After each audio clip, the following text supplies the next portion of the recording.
2012 ਦੇ ਵਿੱਚ ਭਾਈ ਬਲਵੰਤ ਸਿੰਘ ਰਾਜੋਆਣਾ ਦੇ 2 ਵਾਰ ਬਲੈਕ ਵਾਰੰਟ ਜਾਰੀ ਕੀਤੇ ਗਏ। ਸਾਰਾ ਪੰਜਾਬ ਕੇਸਰੀ ਰੰਗ ਵਿੱਚ ਰੰਗਿਆ ਗਿਆ ਤੇ ਹਕੂਮਤ ਮਜਬੂਰ ਹੋਈ, ਅਦਾਲਤੀ ਸਿਸਟਮ ਮਜਬੂਰ ਹੋਇਆ ਉਹਨਾਂ ਬਲੈਕ ਵਾਰੰਟਸ ਨੂੰ ਕੈਂਸਲ ਕਰਨ ਤੇ। 13 ਮਹੀਨੇ ਦੀ ਕਿਸਾਨ ਮੂਵਮੈਂਟ ਜਿਹੜੀ ਅਸਲ 'ਚ ਸਿੱਖੀ ਦੀ ਮੂਵਮੈਂਟ ਸੀ, ਬੇਸ਼ੱਕ ਉਹਨਾਂ ਦੀ ਲੀਡਰਸ਼ਿਪ 'ਚ ਕਾਮਰੇਡ ਲਾਣਾ ਆਪਣੀਆਂ ਜਿਹੜਾ ਗੁਸਤਾਖੀਆਂ ਕਰ ਰਿਹਾ ਸੀ, ਪਰ ਗੁਰੂ ਕੀ ਸਿੱਖੀ ਪ੍ਰਵੇਲ ਹੋਈ। ਗੁਰੂ ਨਾਨਕ ਸਾਹਿਬ ਦੇ ਪ੍ਰਕਾਸ਼ ਪੁਰਬ ਵਾਲੇ ਦਿਨ ਤੇ ਨਰਿੰਦਰ ਮੋਦੀ ਨੇ ਮੁਆਫੀ ਮੰਗੀ। ਜਿਹੜੇ ਲੋਕ ਕਹਿੰਦੇ ਸੀ ਕਿ ਇਹ 2% ਸਿੱਖ ਕੌਮ ਭਾਰਤ ਦੇ ਵਿੱਚ ਕੀ ਕਰ ਲੈਗੀ, ਉਸ 2% ਨੇ ਬਾਕੀ 98% ਨੂੰ ਗੋਡੇ ਟੇਕਣ ਤੇ ਮਜਬੂਰ ਕੀਤਾ। ਇਹ ਸਾਡੀ ਕੌਮ ਦੀ ਲੜਾਈ ਹੈ, ਇਹ ਇੰਡੀਵਿਜੂਅਲ ਲੜਾਈ ਨਹੀਂ ਹੈ। ਏਜੰਸੀਆਂ ਆਪਣੀ ਖੇਡ ਖੇਡਦੀਆਂ ਨੇ। ਅਜਨਾਲੇ ਵਾਲੀ ਘਟਨਾ ਨੂੰ ਆਧਾਰ ਬਣਾ ਕੇ ਇਸ ਵੇਲੇ ਸਾਰਾ ਭਾਰਤੀ ਮੀਡੀਆ ਉਹ ਮਾਹੌਲ ਸਿਰਜਣ ਤੇ ਲੱਗਾ ਹੋਇਆ ਹੈ ਜੋ 1980 ਵਿੱਚ ਸਿਰਜਿਆ ਗਿਆ ਸੀ, ਜੂਨ 84 ਦੇ ਘੱਲੂਘਾਰੇ ਤੋਂ ਪਹਿਲਾਂ। ਸਾਡਾ ਅਲਟੀਮੇਟ ਗੋਲ ਖਾਲਿਸਤਾਨ ਹੈ ਔਰ ਇਸ ਸਟੇਜ ਤੋਂ ਫਖਰ ਹੁੰਦਾ ਹੈ ਕਿ ਸਾਨੂੰ ਕੋਈ ਇਫ ਐਂਡ ਬਟ ਲਾ ਕੇ ਖਾਲਿਸਤਾਨ ਦੀ ਗੱਲ ਨਹੀਂ ਕਰਨੀ ਪੈਂਦੀ। ਅਸੀਂ ਸਰਬੱਤ ਦਾ ਭਲਾ ਮੰਗਣ ਵਾਲੇ ਹਾਂ, ਪਰ ਹਰ ਵਾਰ ਕ੍ਰਿਮੀਨਲ ਨੂੰ ਅਸੀਂ ਸਜ਼ਾ ਦੇਣੀ ਹੈ। ਤੁਸੀਂ ਜਿੱਥੇ ਮਰਜ਼ੀ ਜਾ ਕੇ ਲੁਕ ਜਾਓ, ਇਸ ਗੱਲ ਦਾ ਧਿਆਨ ਰੱਖੋ ਕਿ we will chase you, find you, extradite you and hang you. ਇਹੀ ਸਾਡਾ ਮੈਸੇਜ ਹੈ। ਸਾਡੀ ਵਿਕਟਰੀ ਹੋਏਗੀ ਔਰ ਅਲਟੀਮੇਟਲੀ ਸਾਡਾ ਨਿਸ਼ਾਨਾ ਕੌਮੀ ਘਰ ਖਾਲਿਸਤਾਨ ਹੈ। ਖਾਲਿਸਤਾਨ ਦੀ ਕਾਇਮੀ ਤੋਂ ਬਿਨਾਂ ਸਿੱਖ ਕੌਮ ਦਾ ਕੋਈ ਮਸਲਾ ਹੱਲ ਨਹੀਂ ਹੋਣਾ।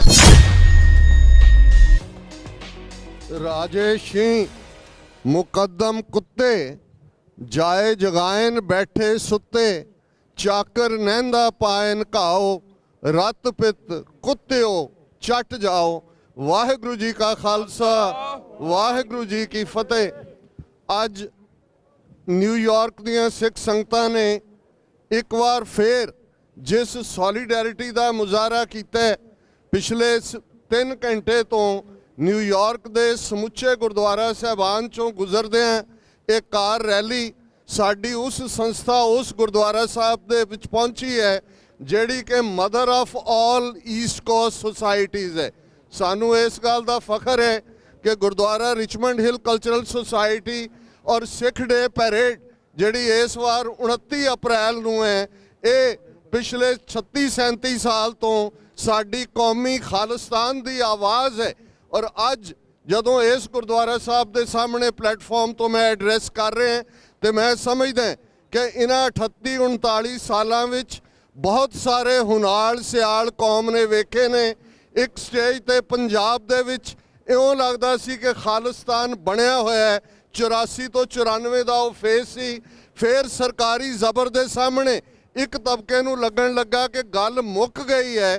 ਪਰ ਜਦੋਂ ਅਸੀਂ ਗੁਰੂ ਦੀ ਕਲਾ ਦੀ ਗੱਲ ਕਰਦੇ ਤੇ ਇਹਨਾਂ ਪਿਛਲੇ 15 ਸਾਲਾਂ ਦੇ ਵਿੱਚ ਜਿਹੜੀਆਂ ਯੂਨੀਕ ਵਿਕਟਰੀਜ਼ ਅਸੀਂ ਹਾਸਲ ਕੀਤੀਆਂ, 2012 ਦੇ ਵਿੱਚ ਭਾਈ ਬਲਵੰਤ ਸਿੰਘ ਰਾਜੋਆਣਾ ਦੇ 2 ਵਾਰ ਬਲੈਕ ਵਾਰੰਟ ਜਾਰੀ ਕੀਤੇ ਗਏ, ਲੇਕਿਨ ਜਦੋਂ ਸਿੱਖ ਕੌਮ ਖਲੋਤੀ, ਸਾਰਾ ਪੰਜਾਬ ਕੇਸਰੀ ਰੰਗ ਵਿੱਚ ਰੰਗਿਆ ਗਿਆ ਤੇ ਹਕੂਮਤ ਮਜਬੂਰ ਹੋਈ, ਅਦਾਲਤੀ ਸਿਸਟਮ ਮਜਬੂਰ ਹੋਇਆ ਉਹਨਾਂ ਬਲੈਕ ਵਾਰੰਟਸ ਨੂੰ ਕੈਂਸਲ ਕਰਨ ਤੇ।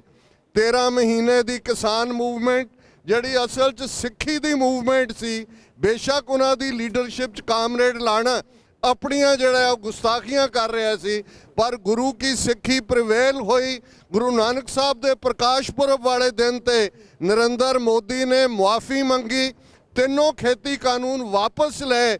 ਇਸ ਗੱਲ ਨੇ ਸਾਬਤ ਕੀਤਾ ਕਿ ਜਿਹੜੇ ਲੋਕ ਕਹਿੰਦੇ ਸੀ ਕਿ ਇਹ 2% ਸਿੱਖ ਕੌਮ ਭਾਰਤ ਦੇ ਵਿੱਚ ਕੀ ਕਰ ਲੈਗੀ, ਉਸ 2% ਨੇ ਬਾਕੀ 98% ਨੂੰ ਗੋਡੇ ਟੇਕਣ ਤੇ ਮਜਬੂਰ ਕੀਤਾ। ਖਾਲਸਾ ਜੀ, ਅੱਜ ਕੌਮੀ ਰਿਹਾਈ ਮੋਰਚਾ ਜਿਹੜਾ ਮੋਹਾਲੀ ਤੇ ਚੰਡੀਗੜ੍ਹ ਦੀਆਂ ਬਰੂਹਾਂ ਦੇ ਉੱਤੇ 7 ਜਨਵਰੀ ਤੋਂ ਜਾਰੀ ਹੈ, ਗੁਰੂ ਗ੍ਰੰਥ ਸਾਹਿਬ ਦਾ ਪ੍ਰਕਾਸ਼ ਹੈ। ਜਿਸ ਅੰਦਾਜ਼ ਦੇ ਵਿੱਚ ਪੰਜਾਬ ਦੇ ਵਿੱਚ ਇੱਕ ਉਤਸ਼ਾਹ ਹੈ ਔਰ ਡਾਇਸਪੋਰਾ ਸਿੱਖਾਂ ਦੇ ਜਥੇ ਵੀ ਜਿਹੜਾ ਵੀ ਸਿੰਘ ਇੱਥੋਂ ਜਾਂਦਾ ਹੈ ਉਹ ਕੋਸ਼ਿਸ਼ ਕਰਦਾ ਹੈ ਕਿ ਆਪਣੇ ਇਲਾਕੇ ਦੀ ਸੰਗਤ ਨੂੰ ਨਾਲ ਲੈ ਕੇ ਮੋਹਾਲੀ ਦੇ ਉਸ ਮੋਰਚੇ ਵਿੱਚ ਹਾਜ਼ਰੀ ਲਵਾਏ। ਇਹ ਸਾਡੀ ਕੌਮ ਦੀ ਲੜਾਈ ਹੈ, ਇਹ ਇੰਡੀਵਿਜੂਅਲ ਲੜਾਈ ਨਹੀਂ ਹੈ। ਏਜੰਸੀਆਂ ਆਪਣੀ ਖੇਡ ਖੇਡਦੀਆਂ ਨੇ। ਅਜਨਾਲੇ ਵਾਲੀ ਘਟਨਾ ਨੂੰ ਆਧਾਰ ਬਣਾ ਕੇ ਇਸ ਵੇਲੇ ਸਾਰਾ ਭਾਰਤੀ ਮੀਡੀਆ ਹੈ ਉਹ ਮਾਹੌਲ ਸਿਰਜਣ ਤੇ ਲੱਗਾ ਹੋਇਆ ਹੈ ਜੋ 1980 ਵਿੱਚ ਸਿਰਜਿਆ ਗਿਆ ਸੀ ਜੂਨ 84 ਦੇ ਘੱਲੂਘਾਰੇ ਤੋਂ ਪਹਿਲਾਂ। ਸਾਨੂੰ ਬੜੇ ਖਬਰਦਾਰ ਹੋਣ ਦੀ ਲੋੜ ਹੈ। ਜਿਵੇਂ ਜਥੇਦਾਰ ਜਗਤਾਰ ਸਿੰਘ ਹਵਾਰਾ ਜਿਹੜੇ ਤਿਹਾੜ ਜੇਲ੍ਹ ਦੇ ਵਿੱਚੋਂ ਇਸ ਮੂਵਮੈਂਟ ਨੂੰ ਲੀਡ ਕਰ ਰਹੇ ਨੇ, ਉਹਨਾਂ ਦੀਆਂ ਸਪਸ਼ਟ ਹਦਾਇਤਾਂ ਨੇ ਕਿ ਇਸ ਮੋਰਚੇ ਦੇ 4 ਮੁੱਖ ਮੁੱਦੇ ਨੇ ਜਿਨ੍ਹਾਂ ਦੇ ਵਿੱਚ ਬੰਦੀ ਸਿੰਘਾਂ ਦੀ ਰਿਹਾਈ ਹੈ, ਗੁਰੂ ਗ੍ਰੰਥ ਸਾਹਿਬ ਦੀ ਬੇਅਦਬੀ ਕਰਨ ਵਾਲੇ 2015 'ਚ ਔਰ ਗੋਲੀ ਕਾਂਡ ਬਹਿਬਲ ਕਲਾ ਔਰ ਕੋਟ ਕਪੂਰਾ ਉਹਨਾਂ ਦੋਸ਼ੀਆਂ ਨੂੰ ਸਜ਼ਾ ਦੇਣਾ ਹੈ ਤੇ 300 ਤੋਂ ਜ਼ਿਆਦਾ ਗੁਰੂ ਗ੍ਰੰਥ ਸਾਹਿਬ ਦੇ ਸਰੂਪ ਜਿਹੜੇ ਗਾਇਬ ਕਰ ਦਿੱਤੇ ਗਏ ਜਿਸ ਬਾਰੇ ਸ਼੍ਰੋਮਣੀ ਕਮੇਟੀ ਦੀ ਅਜੇ ਤੱਕ ਸਪਸ਼ਟ ਪਹੁੰਚ ਨਹੀਂ ਹੈ, ਉਸ ਗੱਲ ਨੂੰ ਵੀ ਉਜਾਗਰ ਕਰਨਾ ਹੈ। ਇਹ ਸਾਡਾ ਫੋਕਸ ਹੈ। ਸਾਡੀ ਤਾਕਤ ਸੋਲੀਡੈਰਿਟੀ ਦੇ ਵਿੱਚ ਹੈ। ਅਸੀਂ ਬੀਤੇ ਦੇ ਵਿੱਚ ਵੀ ਇੱਕ ਇਸ ਮੁੱਦੇ ਦੇ ਉੱਤੇ ਫੋਕਸ ਕਰਕੇ ਕਿਸਾਨ ਕਾਨੂੰਨਾਂ ਦੇ ਜੋ ਲਾਗੂ ਕੀਤੇ ਗਏ ਸੀ ਉਹਨਾਂ ਨੂੰ ਵਾਪਸ ਕਰਵਾਇਆ। ਅਸੀਂ ਇਹ ਆਪਣੇ ਬੰਦੀ ਸਿੰਘਾਂ ਦੀ ਰਿਹਾਈ ਵੀ ਕਰਵਾਉਣੀ ਹੈ ਔਰ ਬੜਾ ਜ਼ਾਹਰ ਹੈ ਜੇ ਪਿਛਲੇ ਕੁਝ ਮਹੀਨਿਆਂ ਦੇ ਵਿੱਚ ਦੇਖੀਏ ਤੇ ਫਿਰ ਬਿਕਲਿਸ ਬਾਨੋ ਕੇਸ ਜਿਹੜੀ ਬੀਬੀ ਦੇ ਨਾਲ ਸਮੂਹਕ ਜਬਰ ਜਨਾਹ ਕੀਤਾ ਗਿਆ, 9 ਜੀ ਉਹਦੇ ਪਰਿਵਾਰ ਦੇ ਮਾਰੇ ਗਏ, ਉਹਨਾਂ ਨੂੰ ਗੁਜਰਾਤ ਸਰਕਾਰ ਨੇ ਰਿਹਾ ਕੀਤਾ। ਰਾਜੀਵ ਗਾਂਧੀ ਅਸੈਸੀਨੇਸ਼ਨ ਕੇਸ ਜਿਸ ਦੇ ਵਿੱਚ ਰਾਜੀਵ ਗਾਂਧੀ ਦੇ ਨਾਲ ਦਰਜਨਾਂ ਹੋਰ ਸਿਵਿਲੀਅਨ ਲੋਕ ਵੀ ਮਾਰੇ ਗਏ ਸੀ, ਤੈਨੂੰ ਨੇ ਆਤਮਘਾਤੀ ਬੰਬ ਬਣ ਕੇ ਉਸ ਦਾ ਅੰਤ ਕੀਤਾ ਸੀ। ਉਹ ਸਾਰੇ ਦੇ ਸਾਰੇ ਜੇਲ੍ਹਾਂ ਤੋਂ ਬਾਹਰ ਨੇ। ਪਰ ਇੱਥੇ ਜਦੋਂ ਅਸੀਂ ਇੰਡੀਅਨ ਜੂਰਿਸਪ੍ਰੂਡੈਂਸ ਦੀ ਗੱਲ ਕਰਦੇ ਹਾਂ ਤੇ ਉਮਰ ਕੈਦ ਭੋਗ ਚੁੱਕੇ ਇਸ ਵੇਲੇ 30 ਸਾਲ ਤੋਂ ਵੀ ਜ਼ਿਆਦਾ ਭਾਈ ਗੁਰਦੀਪ ਸਿੰਘ ਖਹਿੜਾ ਹੋਣ ਔਰ ਬਾਕੀ ਸਿੰਘ ਉਹਨਾਂ ਨੂੰ ਜੇਲ੍ਹਾਂ ਵਿੱਚ ਰੱਖਿਆ ਹੋਇਆ। ਇਹ ਸਿਆਸੀ ਕੈਦੀ ਨੇ, ਸਿਆਸੀ ਫੈਸਲਾ ਹੋਣਾ ਇਹਨਾਂ ਦੀ ਰਿਹਾਈ ਦਾ, ਕੋਈ ਅਦਾਲਤੀ ਸਿਸਟਮ ਨਹੀਂ ਹੈ ਤੇ ਸਿਆਸੀ ਤਾਕਤ ਹੀ ਸਿਆਸੀ ਹਕੂਮਤਾਂ ਨੂੰ ਝੁਕਣ ਤੇ ਮਜਬੂਰ ਕਰਦੀ ਹੈ। ਸਾਡਾ ਅਲਟੀਮੇਟ ਗੋਲ ਖਾਲਿਸਤਾਨ ਹੈ ਔਰ ਇਸ ਸਟੇਜ ਤੋਂ ਫਖਰ ਹੁੰਦਾ ਹੈ ਕਿ ਸਾਨੂੰ ਕੋਈ ਇਫ ਐਂਡ ਬਟ ਲਾ ਕੇ ਖਾਲਿਸਤਾਨ ਦੀ ਗੱਲ ਨਹੀਂ ਕਰਨੀ ਪੈਂਦੀ। ਜ਼ਾਹਰ ਹੈ ਕਿ ਇਹ ਸਾਡੀ ਪੈਰੇਡ ਵੀ, ਔਰ ਮੈਂ ਇਹ ਵੀ ਅਪੀਲ ਕਰਾਂਗਾ ਕਿ 29 ਅਪ੍ਰੈਲ ਦੀ ਸਿੱਖ ਡੇ ਪੈਰੇਡ ਦੇ ਮੌਕੇ ਪੂਰੇ ਉਤਸ਼ਾਹ ਨਾਲ ਸ਼ਾਮਲ ਹੋਵੋ। ਇਸ ਵਾਰ ਪੈਰੇਡ ਦੇ ਵਿੱਚ ਵੀ ਬੰਦੀ ਸਿੰਘਾਂ ਦੀ ਰਿਹਾਈ ਦਾ ਮੁੱਦਾ ਪ੍ਰਾਈਮ ਹੋਣਾ ਹੈ। ਇਸ ਲਈ ਵੱਧ ਤੋਂ ਵੱਧ ਸ਼ਮੂਲੀਅਤ ਕਰੋ ਔਰ ਯਕਜਹਿਤੀ ਦੇ ਨਾਲ, ਸੋਲੀਡੈਰਿਟੀ ਦੇ ਨਾਲ ਅਸੀਂ ਇਹ ਮੈਸੇਜ ਵੀ ਦਈਏ ਕਿ ਅਸੀਂ ਬੰਦੀ ਸਿੰਘ ਵੀ ਰਿਹਾ ਕਰਵਾਉਣੇ ਨੇ, ਹਰ ਦੋਸ਼ੀ ਨੂੰ ਸਜ਼ਾ ਵੀ ਦੇਣੀ ਹੈ। ਇਹ ਜਿਹੜੇ ਵਾਰ ਕ੍ਰਿਮੀਨਲਸ ਨੇ ਜਿਨ੍ਹਾਂ ਨੇ ਵਾਰ ਕ੍ਰਾਈਮ ਕੀਤੇ ਨੇ, ਔਰ ਇਹ ਗੱਲ 1995 ਦੇ ਵਿੱਚ ਮੈਂ ਕੁਲਦੀਪ ਨਈਅਰ ਜਿਹੜਾ ਸ਼ਿਕਾਗੋ ਵਿਜ਼ਿਟ ਕਰ ਰਿਹਾ ਸੀ ਆਪਣੇ ਡੈਲੀਗੇਸ਼ਨ ਦੇ ਨਾਲ, ਸੁਨੀਲ ਦੱਤ ਐਕਟਰ ਵੀ ਉਹਦੇ ਨਾਲ ਸੀ, ਕਿਰਨ ਬੇਦੀ ਵੀ ਨਾਲ ਸੀ। ਮੈਂ ਉਹਨੂੰ ਇਹ ਕਿਹਾ ਸੀ ਕਿ ਅਸੀਂ ਸਰਬੱਤ ਦਾ ਭਲਾ ਮੰਗਣ ਵਾਲੇ ਹਾਂ ਪਰ ਹਰ ਵਾਰ ਕ੍ਰਿਮੀਨਲ ਨੂੰ ਅਸੀਂ ਸਜ਼ਾ ਦੇਣੀ ਹੈ। ਤੁਸੀਂ ਜਿੱਥੇ ਮਰਜ਼ੀ ਜਾ ਕੇ ਲੁਕ ਜਾਓ, ਇਸ ਗੱਲ ਦਾ ਧਿਆਨ ਰੱਖੋ ਕਿ we will chase you, find you, extradite you and hang you. ਇਹੀ ਸਾਡਾ ਮੈਸੇਜ ਹੈ। ਪਰ ਅੱਜ ਸਾਡਾ ਪੜਾ ਬੰਦੀ ਸਿੰਘਾਂ ਦੀ ਰਿਹਾਈ, ਗੁਰੂ ਗ੍ਰੰਥ ਸਾਹਿਬ ਦੇ ਇਨਸਾਫ ਲੈਣ ਦੇ ਲਈ ਹੈ। ਇਹ ਇੱਕ ਕਦਮ ਅੱਗੇ ਹੈ। ਸਾਡੀ ਵਿਕਟਰੀ ਹੋਏਗੀ ਔਰ ਅਲਟੀਮੇਟਲੀ ਸਾਡਾ ਨਿਸ਼ਾਨਾ ਕੌਮੀ ਘਰ ਖਾਲਿਸਤਾਨ ਹੈ। ਖਾਲਿਸਤਾਨ ਦੀ ਕਾਇਮੀ ਤੋਂ ਬਿਨਾਂ ਸਿੱਖ ਕੌਮ ਦਾ ਕੋਈ ਮਸਲਾ ਹੱਲ ਨਹੀਂ ਹੋਣਾ। ਆਪ ਸਭ ਦਾ ਬਹੁਤ ਬਹੁਤ ਧੰਨਵਾਦ।